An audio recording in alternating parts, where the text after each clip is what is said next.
I mean, when I was in my 50s, somebody said you're going to go for this test and we're going to do a PET scan on you. We're looking for amyloid plaque. There's part of me said, well, they wouldn't have found it because I didn't have it. But had I had the diagnosis, I don't know. There's a part of me that would have said I would have been very proactive and maybe made changes, smaller changes in my life then, so I wouldn't have had to make the major changes later. But I don't know. I don't know. Welcome to BrainStorm by Us Against Alzheimer's, a patient-centered nonprofit organization. Your host, Meryl Comer, is a co-founder, 24-year caregiver, an Emmy Award-winning journalist, and the author of the New York Times bestseller, Slow Dancing with a Stranger. This is BrainStorm, and I'm Meryl Comer. The Alzheimer's community is in a silent crisis. 50% of people believed to have dementia go undiagnosed, and a shortage of trained neurologists keep people and families waiting up to a year or more to be seen by a specialist. Our guest today is Doreen Monks, a former neuroscience nurse practitioner diagnosed with early onset Alzheimer's at age 63, was told 8 years later that her updated diagnosis was mixed dementia. I asked her advice on how to prepare in advance of seeing a specialist because you're losing precious time while waiting. I think if there's somebody with you, like my husband is the person who's having difficulty, absolutely you must go with them and write down everything, carry your notes. So literally with a piece of paper say, these are the things that I have been noticing my husband doing over the last 2 months, 3 months, 4 months, whatever. And I need them to be evaluated because that's really important.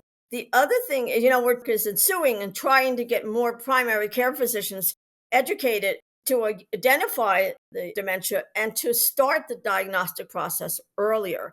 Because you're right, there's not a lot of neurologists and there's even less dementia-related physicians, cognitive neurologists. How often do you see your physician to check on where you are? Every 6 months. It took me 4 neurologists to get the right one. And, I'm an old neuro nurse and I kept thinking, I should know more than they do because I'm not an egotistical person. So I'm thinking this is a problem.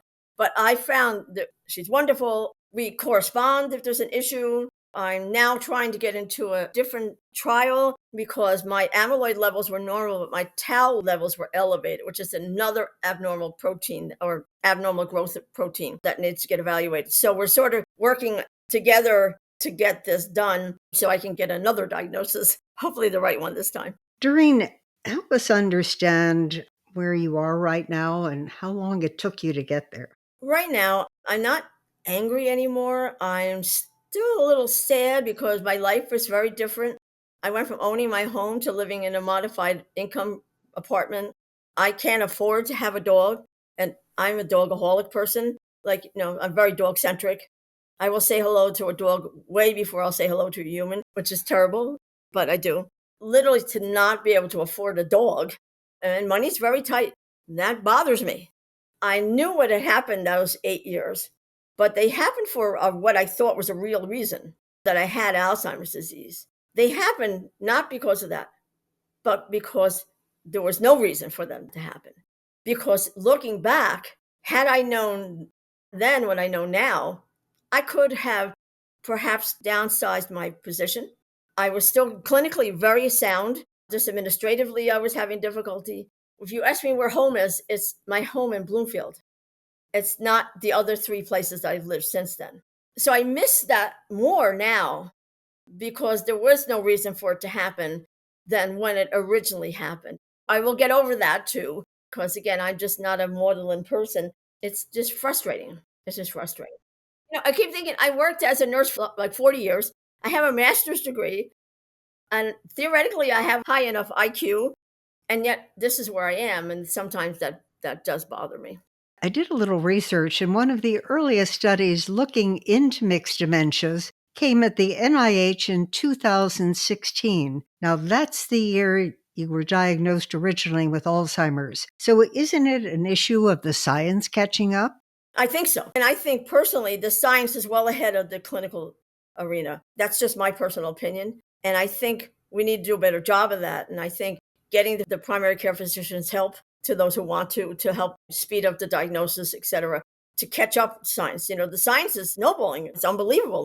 For the primary care physician, they can't be the experts in everything. They're dealing with a whole lot of stuff, and a lot of diagnoses and a lot of different conditions. The science in those areas is increasing as well. So it's not like cancer stalled and, heart disease stalled. No, it's really way farther advanced than the Alzheimer's is.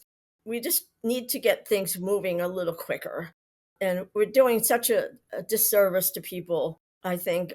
And really, it's not a kind thing to do, to know stuff or things that would help someone and just not be able to utilize them. We need to get the clinical arena to catch up with the science.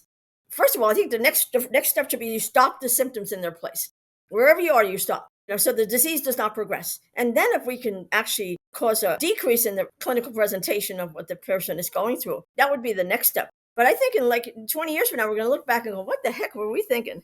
And there's going to be a foray of treatments, much like diabetes. Sometimes one drug works, sometimes another drug, sometimes two drugs work, sometimes three drugs work. And I think we're going to get to that point. But again, it's going to be hard if the science is so far ahead of the clinical arena.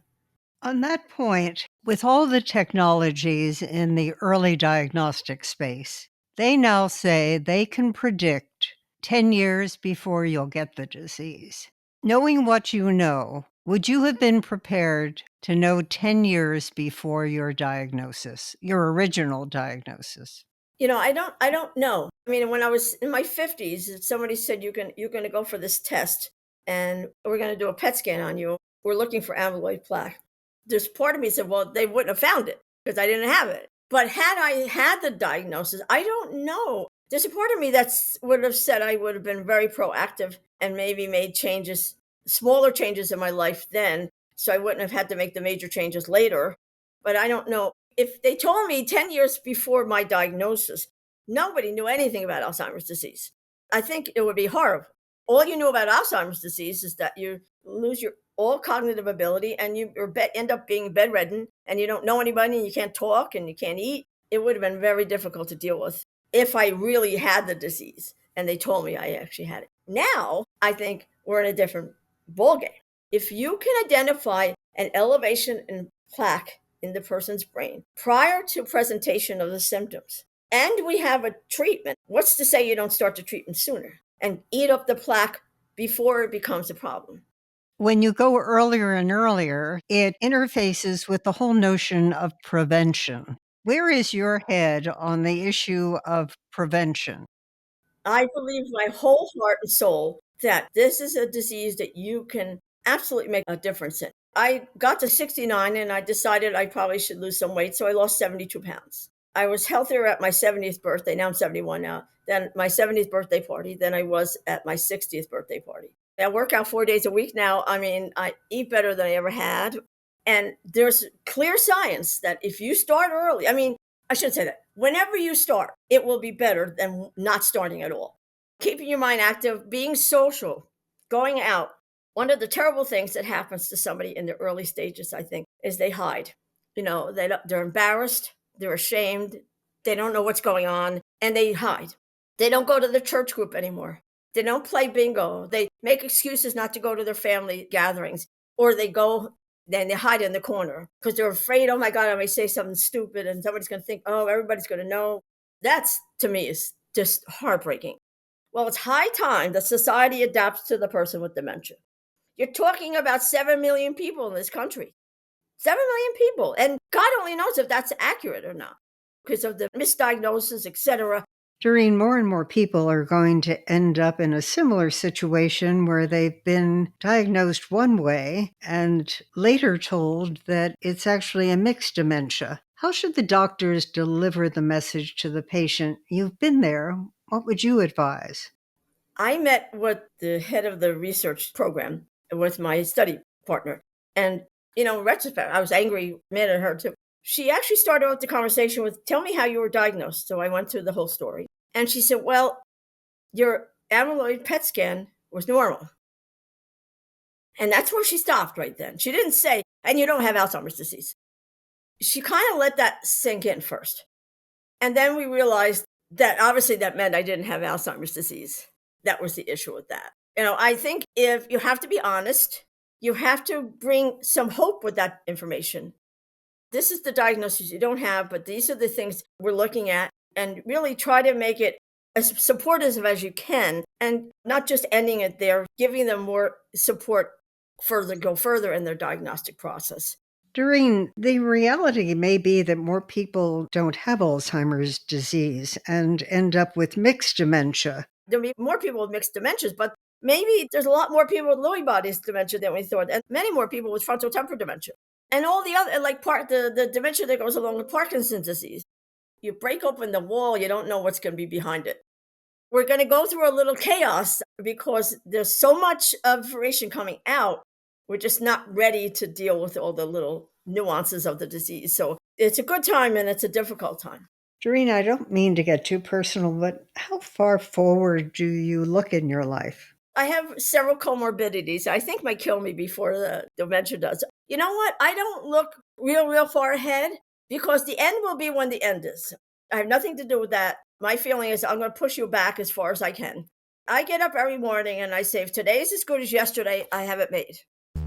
Doreen, thank you for your advocacy, your candor, your experience. It's so important to so many people. And thank you for taking your time because time is so priceless for all of us. Thank you for sharing it with us. Oh, it was my pleasure. And thanks for asking me. We've done some work together, and it's organizations and people like you who give me the drive to go further. And back to you. Thank you. Our guest today is Doreen Monks, a former neuroscience nurse practitioner who was diagnosed with early onset Alzheimer's in 2016 at age 63. 8 years later, she was told her diagnosis was wrong.